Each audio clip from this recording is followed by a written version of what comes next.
That felt like the longest countdown ever, didn't it? We are live. Hi, Serena. Long time no see. I know it's been a while. It's been a minute. Hey, so we are here live. We are streaming in Love Thy Body Project. We are streaming on the Love Thy Body Project page, and we are streaming live onto my personal Facebook right now. So if you're watching or if you watch back on replay, drop us a hello. Let us know what you think of this little chat that we're doing today. So we're going to be talking about common frustrations in couples in long-term marriages or long-term partnerships. And I have brought along today with me because it's Jharna. She is here all the way from Vienna. All the way from Vienna. And lady is just a beautiful, beautiful being.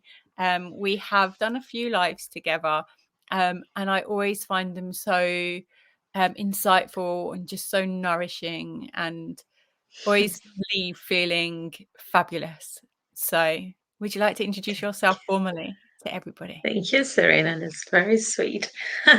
Yeah, my name is Jharna. I am a Tantra facilitator, a relationship and intimacy coach, a lover of nature, and I am a partner of an amazing man in a long-term relationship. So, on the topic of common frustration, it's not only about my professional, say, view or knowledge, but also life experience. Yeah, And and you so too. for me, yes. Yeah. So we should be professional on this. We should know our stuff, right? We do know our stuff, and Yeah. it's coming not only through our studies but from first-hand experience.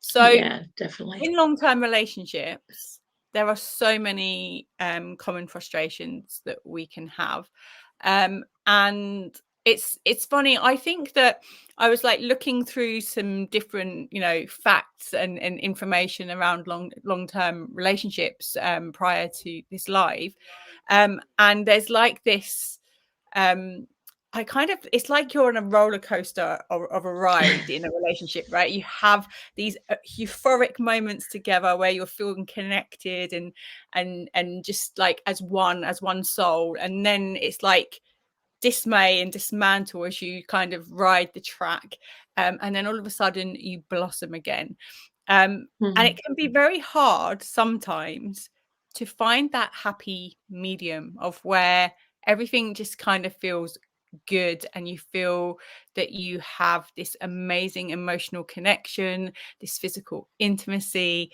For me, 5 kids get in the way of that quite a lot. Yeah, for sure. That's one of the big points, right? In Yeah, long-term relationships, when there are children, that obviously adds some more. And how yeah, to bring up the children, how raising children can bring some frustrations when the two partners have yeah. different opinions or different views, for sure. Yeah, definitely. Yeah.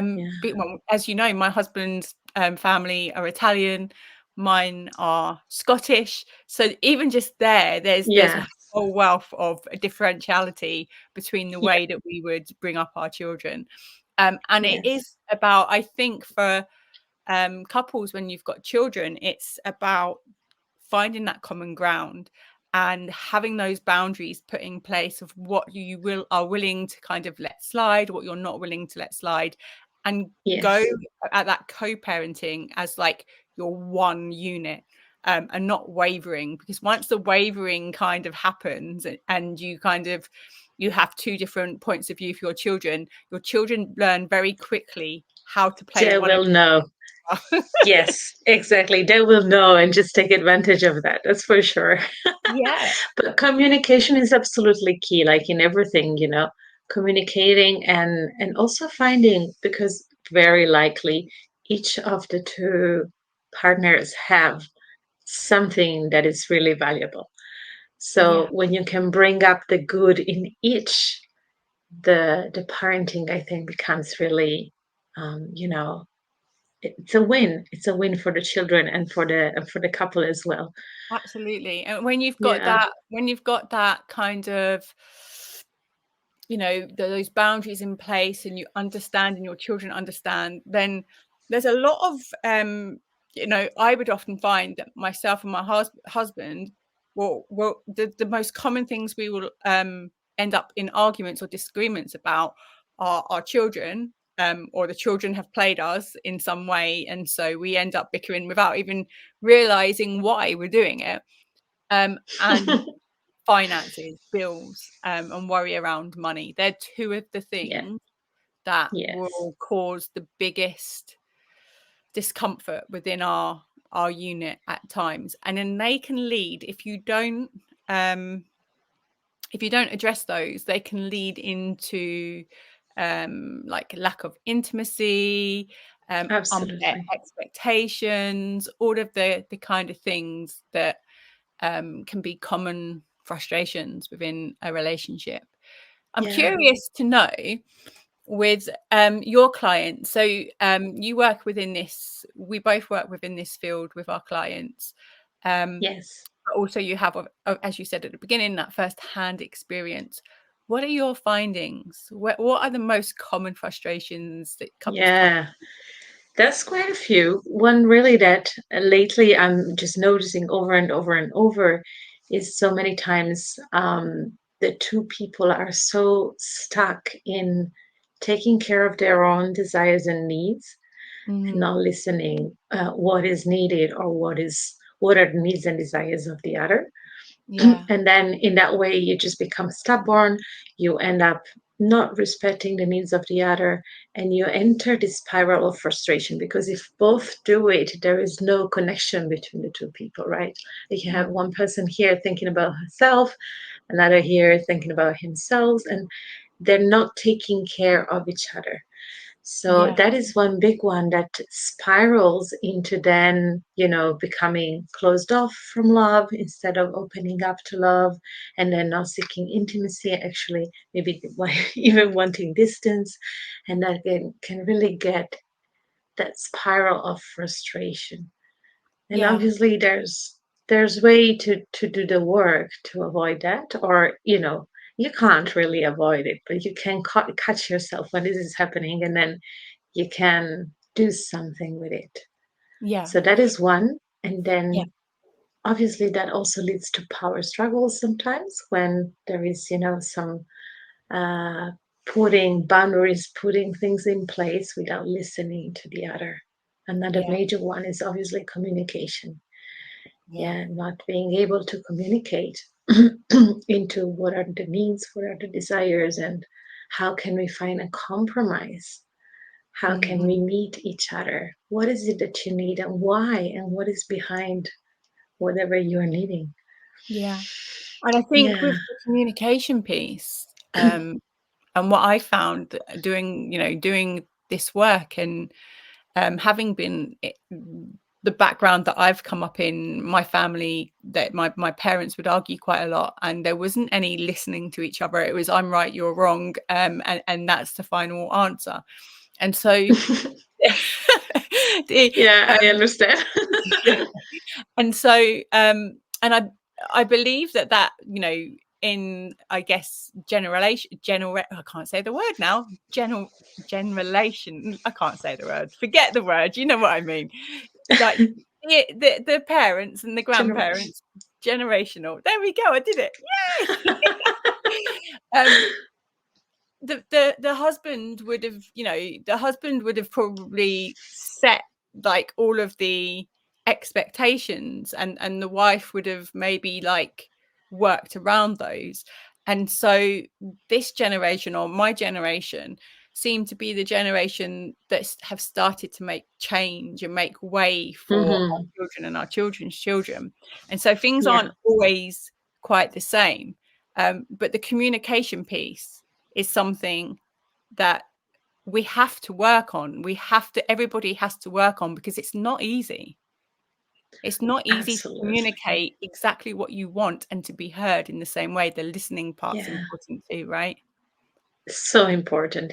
But when we are heard and listened, it's like something like the wall is kind of melting. Then we Yeah. can really be with each other.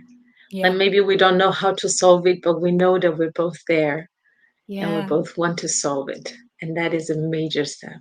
Yeah. Yeah. And that can Yeah. help with things like the communication piece can help with things like trust issues, because you can really work on those when you're being seen and heard. But also, feeling like you're not getting the support or the attention that you deserve. There may be underlying things happening with your partner that you're not quite understanding because you haven't spoken. So when you have those conversations, you can Yes. really open up and start Yeah. to understand.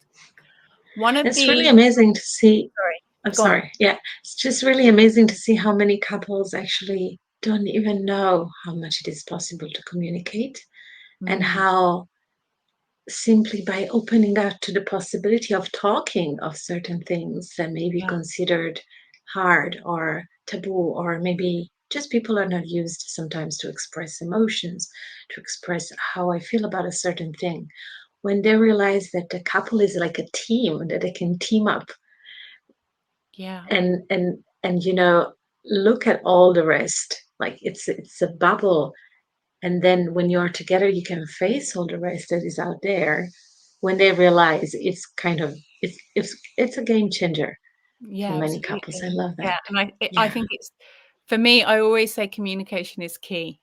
Communication is key. Yeah. Constantly Yeah. saying it all of the time. I feel like it's like within my bones now to say that phrase. Um, For so sure. um, Yeah. and it does, and that can just taking that step to do that can seem pretty hard as well. Like just to communicate, Hmm. and Yeah. be able to be honest and vulnerable and open, and to not project or place blame or fear onto the other person as you're speaking, your own Yeah. fear, I mean, in that sense. Yeah. One of the That's sorry, I've done it again. We must have a but me delay. too. Me too. There's a little delay. Yeah, no, just wanted to fill into this. Like, yes, communication is super important and key. And for some people, that's hard. So, an alternative to that could be connecting with the body, Mm, finding moments where instead of feeling like you want to run away, you're frustrated, you want to run away. What happens if I hold your hand? What yeah, happens if I look you into the eyes? What happens if we even hug and breathe together, right? So connecting through the body when we mm, can't find the words can be a way to bridge that gap, and then eventually we can become more able to speak. So if one doesn't work, the other one would work, and vice versa. I think they're really beautiful to use together, communication and physical connection. yeah, For depending on the people, some people are very comfortable with words, some people are just very comfortable with touch. yeah. And if you're not comfortable in any of those, you can try a little step here and a little step there, and they together work really nicely. Yeah, absolutely. I agree. One of the Mm. other frustrations and something that's come up recently within my coaching and with my one-to-one clients is Yes. technology, and social Aha, good media, one. and frustration over one using it more than the other, and one needing it more than the other, especially if they're in a relationship that um, where they don't live together quite yet, but they've got a committed relationship to Hmm. one another. And I was going to ask you, because you have been traveling quite a lot, and Yes. your Yes. partner stayed behind, and you went off, and you were away for quite a long time. So I'm assuming you've had to use technology and social media to Well, communicate, right? yeah. So Yeah. what do you So feel with that one? it's very interesting because we don't even have a TV together. So we don't have that mismatch in a sense. But obviously, when I was on the other side of the world, that was the way for us to communicate. And Yeah, sometimes it would still get frustrating because, first of all, you don't have the physical contact, and you are relating to the other one through a little screen, yeah, especially where I could only have, a phone. So, um, but at the end of the day, that's the way to communicate. So we really wanted to connect, and we were actually talking every day. Then we found also other ways to connect with each other that would go beyond technology. Say, agreeing on a time to meditate at the same time, whether I am on the other side of the world and you're here, and just like create that subtle energy connection that will go Yeah. beyond technology. That was very beautiful.